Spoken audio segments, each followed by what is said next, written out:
एक कहावत है हम लोग के बिहार में, सूप बाजे तो बाजे चलनियो बाजे, भाग गए वो। मैं एक बाबा का नाम नहीं लूंगा लेकिन कोट करता हूँ। उन्होंने कहा कि जो जो लोग मरे हैं वो मोक्ष चलेगा। तो मैं चाहता हूँ कि लगभग बाबा और नागा और जो नेता वहाँ जाते हैं और जो बड़े पैसे वाला, उनको भी डुबकी लगा के मर जाना चाहिए ताकि इन लोगों का कल्याण हो जाए, ये मोक्ष पे चल जाए। भैया कि बाबा ने कहा कि मोक्ष में चलेगा, तो मैं चाह रहा हूँ कि ऐसे बाबाओं को मोक्ष में चला जाना चाहिए। धन्यवाद अध्यक्ष जी, मैं आभार प्रकट करता हूं और माननीय राष्ट्रपति महोदय जी के अभिभाषण पर बोलने के लिए खड़ा हूं। एक कहावत है हम लोग के बिहार में, सूप बाजे तो बाजे चलनियो बाजे, भाग गए वो। और हमाम में सब नंगे, हर डाल पर उल्लू बैठा, अंजामे गुलिस्ता क्या होगा। इन लोगों के कैरेक्टर को अभी हम बोलेंगे नहीं, वो चले गए। तो इन लोगों को हम इतना से जानते हैं, क्या क्या बोलते हैं ये, क्या क्या करते हैं झारखंड में, और कहाँ इनका ननिहाल खानदान, सब हमको बोलना नहीं चाहिए। महोदय, हम शुरू करते हैं। बार बार चर्चा होती है बिहार की।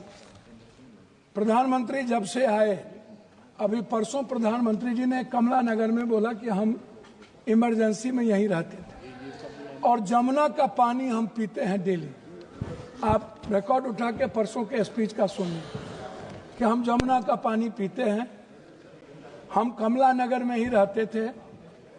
प्रधानमंत्री जी हमारे कहाँ कहाँ रहते थे, कहाँ नहीं रहते थे, हमको आज तक समझ में नहीं आई कि गुजरात, जो गांधी और पटेल के गुजरात, जो मोहब्बत की नगरी और लोकतांत्रिक व्यवस्था में वसुधैव कुटुंबकम और मानवता के लिए जो प्रतीक थे, आज वो गुजरात गांधी से हटा करके, पटेल से हटाकर उनको नाथूराम गोडसे और नए गुजरात की परिभाषा से परिभाषित की गई, शुरुआत किया गया। और जब आए तो उन्होंने काला धन, जाली नोट, 15 लाख रुपया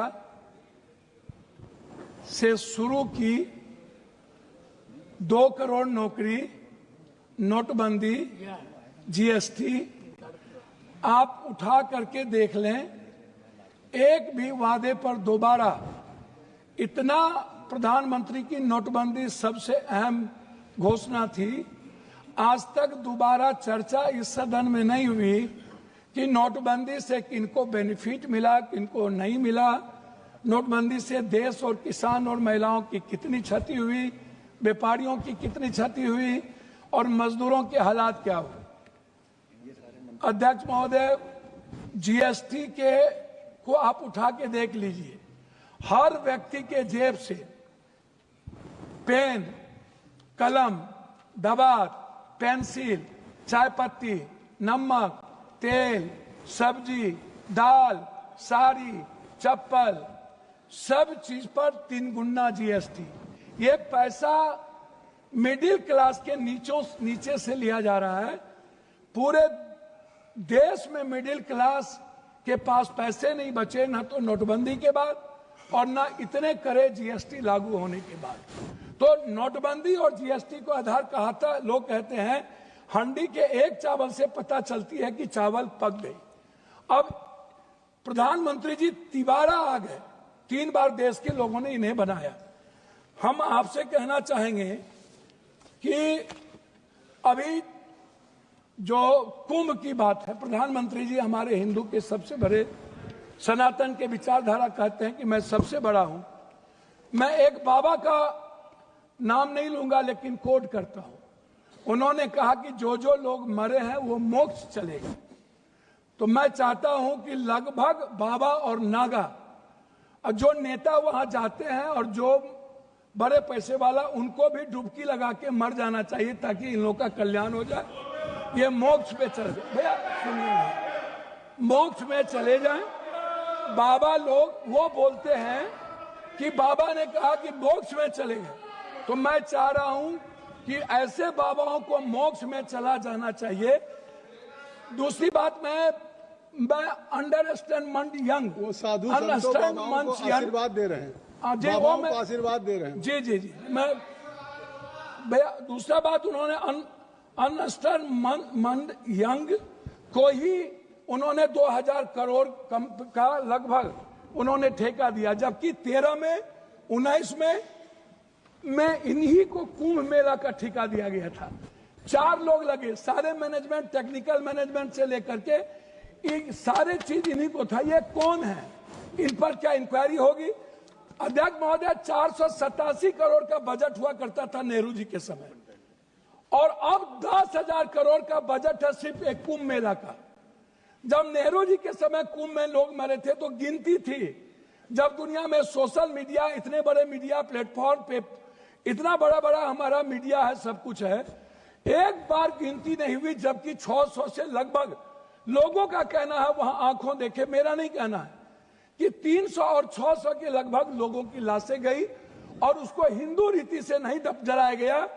क्या हमारे संस्कार इतने गिर गए कि हम हिंदू रीति से उसके लाश को भी नहीं जलाए? इस जानकारी का कोई आधार है? अब मैं दूसरी बात नहीं करूंगा। पप्पू जी, मैं दूसरी बात, अगर इस पार्लियामेंट से कहेंगे इतनी बड़ी संख्या, इस जानकारी का आधार देंगे या आप ये कह देंगे आधार ही के रूप में 300 और 600 लोग मर गए?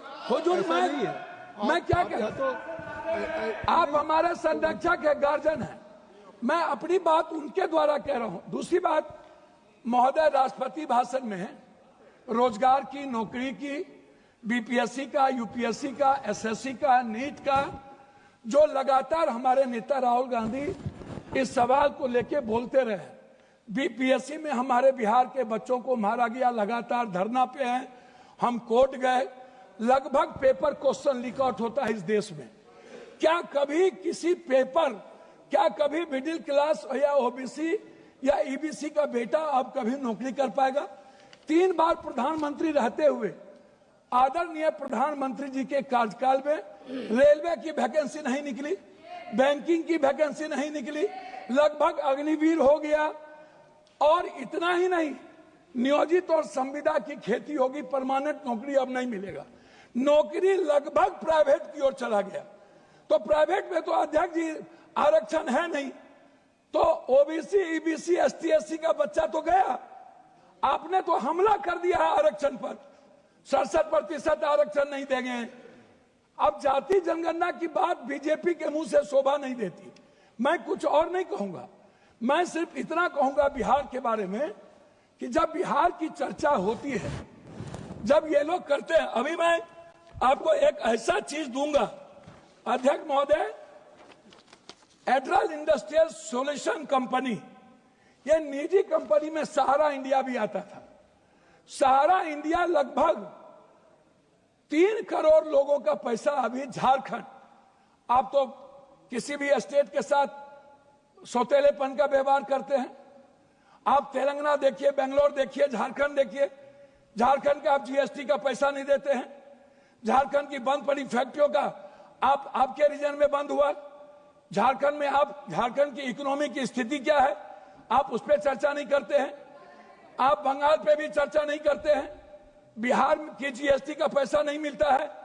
तो जो लोग ये बात उठाते हैं, मेरा कहना क्या है अध्यक्ष महोदय, कि एजुकेशन पर कितना बजट आप देखेंगे, ये मेरे पास है महोदय, 2014 में 7.4, 2024 घट के हो गया 6.4, 19 में 2020-21 में 6.6 की गिरावट आ गई आर्थिक विकास दर में। महंगाई की स्थिति आप देख लीजिए सर, ये कहते हैं ना, लगभग 84 से 86 करोड़ को आप कौन सा चावल दे रहे हैं आजादी के बाद? कौन सा? 84 करोड़ 5 लाख चावल पर यह देश पैदा हुआ है। हम 140 में 84 करोड़ जीडीपी की बात करने वाला है। हम उनसे पूछना चाहेंगे कि मेरे रुपये की गिरावट कितनी है, मेरी वैल्यू कितनी है, कृपया और पर कैपिटा इनकम। सर वही हम आपसे है। 9 मिनट हो गया। 9 मिनट। सर मैं बिहार के बारे में कह के बात करता हूं, जब आप कह रहे हैं तो मेरा कहना आपसे ये है, अभी तक भी तो आप बिहार के, मेरा कहना ये है कि आप की जो विदेश नीति है, अभी बांग्लादेश, सर वही आ रहा हूं सर, बांग्लादेश गए थे ISI के चीफ, 3 दिन वहां रहे। भूटान की आधी सरकार चीन में थी। हमारे प्रधानमंत्री बहुत मजबूत हैं। नेपाल के बॉर्डर पर पूरा का पूरा चीन का एयरपोर्ट बन गया, पूरा। सर पोखरा में जाके देखिए, वहां के सैनिक चैन की उतरते हैं। सर ASI के एजेंट क्या कर रहा था? सर भूटान के मंत्री चीन में आज 15 दिनों से क्या करते हैं? बांग्लादेश दुश्मन, नेपाल दुश्मन, पाकिस्तान दुश्मन, वियतनाम दुश्मन, वियतनाम चला गया, ताइवान चला गया, चीन हमारा दुश्मन, सबसे बड़ा दुश्मन चीन। अब कंक्लूड सर, कंक्लूड कर।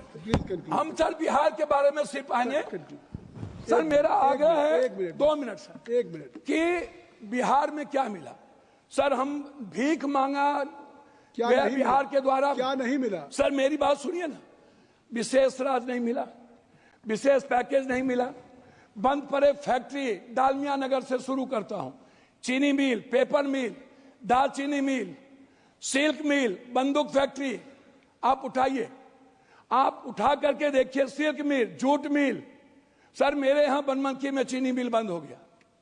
जब फैक्ट्रियां नहीं रहेगी, जब फूड प्रोसेसिंग पर हम फैक्ट्रियां नहीं देंगे, जब हम मछली उत्पादन को फैक्ट्रियां, बार बार चर्चा होती है। सर मैं बात को खत्म कर रहा हूं, मैं अपने क्षेत्र की बात करूं। सर मैंने अपने क्षेत्र में मैंने कहा कि हमारा जो बॉर्डर है बांग्लादेश नेपाल, इस इलाके में एक एम्स मैंने पूर्णिया के लिए मैंने डिमांड किया। मैं सभी जगह सब स्टेट में 2-3 हाईकोर्ट बेंच है, लेकिन मैंने आग्रह किया कि हाईकोर्ट बेंच हमको कम से कम पूर्णिया में। सर 1 मिनट करेंगे सर, एक मिनट, हमने मांगा हमको हाईकोर्ट बेंच दिया जाए। सर हाईकोर्ट बेंच अभी तक जब आपकी बात, सर एक मिनट, हमने ITI IIT की बात हमने की सर पूर्णिया के लिए। सर 1 मिनट, हम पूर्णिया में आप कहते हैं मखान बोर्ड, मैं कहता हूं सर दुनिया का 94% कोशिश सीमांचल मिथिलांचल में होता है, तो बोर्ड गठन से नहीं होगा सर, हमारी प्रोडक्ट से हमारा सर उत्पादन की बात मैं कर रहा हूँ, लास्ट कर रहा हूँ सर हाफ मिनट मिला, हाफ मिनट सर मैं मक्का और मखान और दूध की प्रोसेसिंग पर मैं आपसे सिर्फ आग्रह करूंगा। हमारा इलाका सबसे गरीब है, सबसे ज्यादा पलायन है। सर मैं एक डिमांड करता हूं आपके द्वारा कि हमें पूर्वांचल के लिए एक मंत्रालय का यहां से गठन हो, जो हमारे पूर्वांचल का विकास नियमित हो। दिल्ली में पूर्वांचल के लोग आते हैं, वो बहुत परेशान हैं। मेरा आग्रह है कि पूर्वांचल मंत्रिमंडल का गठन और वहां से विकास हो। धन्यवाद सर।